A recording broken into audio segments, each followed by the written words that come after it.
And that's because we have a very high standard of living in Australia, and we have excellent school options as well for families to choose from.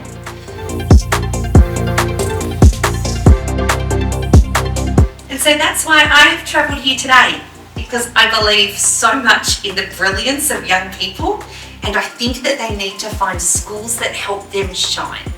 And so making this choice means making sure that every child can reach their full potential.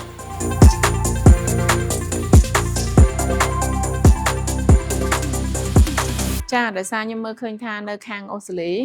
គឺគេមានការអប់រំបានល្អហើយកម្រិតសិក្សាគេខ្ពស់ធ្វើឲ្យកូនយើងបញ្ចប់ការសិក្សាអាចរកការងារធ្វើបានល្អនិងមានចំណេះដឹងខ្ពស់ក្នុងការគ្រប់គ្រងខ្លួនឯង តាមពិតមានអត្ថប្រយោជន៍ច្រើនដោយសារយើងដឹងថាសាលាមួយមាន requirement អីខ្លះទីពីរទៀតតទៅនឹងការចំណាយហ្នឹងមានអីដែលយើងគួរត្រៀមខ្លួនក្នុងនាមជាម្ដាយចា៎